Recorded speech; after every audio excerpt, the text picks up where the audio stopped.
Welcome back to Daily Connections. We've all heard the saying, it's better to give than to receive. Now, research is showing that it's even better than we thought. When we give of ourselves, especially if we start young, studies show we improve our lives. We're happier, healthier, and we live longer. Joining us to tell us more is Dr. Stephen Post, who's a professor at Case Western Reserve University and author of the book, Why Good Things Happen to Good People. Thank you for being here, Stephen. Well, I'm happy to be here, Meredith. Thanks for having me. Oh, well, it must be because good things happen to good people. Well, they do. They do. So tell me why. Well, bad things happen to good people, too. Of course. And I like to say, no one gets out of life alive. Have you noticed? Ah, that's true. But if you look generally, Clever. people who are generous and kind and giving live happier lives, healthier lives, and odds are longer lives than those who are just selfish and hostile and angry. Mm-hmm. And so you say that it really is a matter of focusing on giving in your life that will benefit you, and that there were 10 ways to be a giver. You talked about celebration, generativity. That was a new one for me. Generativity, forgiveness, courage, and so many more. And I just wanted to talk a little bit about those. Sure. Talk about celebration. Well, for me. celebration. Giving through celebration. Sure. So we're talking about ways of giving, and the appeal isn't to just what it'll do for me. I mean, at face value, you give to others to help others. But a side effect, it really is a kind of byproduct, is that it's also very good for the person who gives. It's fulfilling, it's meaningful, and it's healthy. So celebration is an expression of giving. The book talks about grateful celebration. We need to have a sense of the beauty of the lives around us, the gift of our own lives, the beauty of nature, of a planet Earth, of the universe. So whether it's interpersonal or big picture, the sense that life is a gift and we can be thankful for it, that's very important. And celebration is a kind of bubbling up of gratitude for life. And celebrating those that you have in your life. And you said even in small ways, you can celebrate someone by sending them a card. Oh, absolutely. And people who live lives of grateful celebration tend to be happier. One of the things you can do is keep a celebration journal where you mark down the things that you're most grateful for and wanting to celebrate. And people who do that tend to be happier, and that's what the happiness scientists are telling us. And that's what we want, too. Well, we want to be.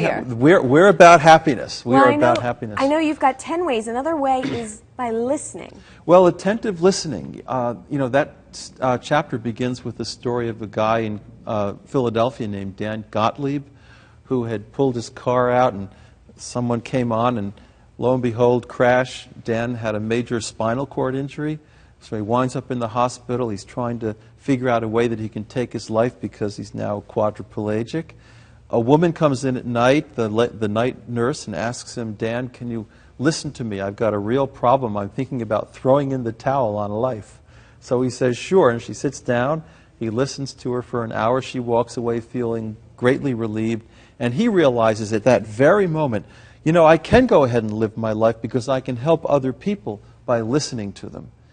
And so listening is a wonderful way of giving, and people who are talented as psychologists and counselors and family therapists are immense listeners. And by giving to her, he got a new lease on life himself. He got a new lease on life. New understanding that to lend me your ear, it really is saying. It does. That it does. value. Yeah. There's an old passage: "'Tis better to give than to receive," and it turns out to be true in all these different ways of giving to others. Excellent. Now, another way you said was creativity. Yeah, creativity is a way that many people give to the world. The book begins with a wonderful preface by Pastor Otis Moss, who was recognized in Jimmy Carter's recent memoirs as the most inspiring African-American minister in America. And so he talks about being a young pastor in Cincinnati, Ohio. And he goes to the hospital to talk with Sister Leola McNair, who's got diabetes and is having not one but 2 legs amputated. Oh, my. He's speechless. He doesn't know what to say. But she says to him, you know, Dr. Moss, when I get out of this hospital, I'm going to bake you a cake. And she did that. In fact, when she got out of the hospital, she was on Social Security for many years. But she used her knitting, her crochet, her baking to help all the people around her. And she was tremendously warm and buoyant. She loved everyone. Everyone loved her. And so even though she was in the desert of a double amputation, she got through it by planting the rose of creativity as a form of love. That's amazing. And being able to give that creativity to others benefited her as well. Absolutely. She could not have gotten through it without that gift. Now, I love your story about compassion with Mother Teresa. Can you tell me a little bit about that? Well, Mother Teresa is, of course, such an amazing figure. She's an absolutely outstanding example of someone who, whenever she speaks about love, she speaks about joy. Mm-hmm. You know, the Dalai Lama is like that, too. I was reading a report of him recently. He said he almost feels guilty about compassion because it makes him feel so good, so warm, so happy. Oh, wow. But there was a study at Harvard where Harvard students were asked to watch a movie of Mother Teresa helping people in Calcutta. And then the control group, you know, the ones who weren't actually research subjects, mm-hmm. they watched an emotionally neutral movie. And the ones who watched Mother Teresa showed elevated immune system function. So just viewing a movie full of compassion and love elevated their immune chemicals, and that's been repeated here and there. That is amazing, and we're talking about just watching it. Imagine how it can affect your body and how you feel if you're actually doing it, acts of compassion. Oh, absolutely, absolutely. That's amazing. And, you know, I won't get into the science much, but I'll very quickly, one study at the National Institutes of Health took people into the laboratory.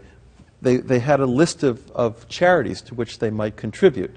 They were hooked up to these magnetic resonance devices that pick up brain activity. Okay. So when the people just checked the box next to a line item charity that they were interested in, the part of the brain that doles out feel-good chemicals like dopamine and serotonin, the things that we use these days to treat depression, you know, mm-hmm. those parts of the brain became very active. And so it's good to be good, and science says it's so.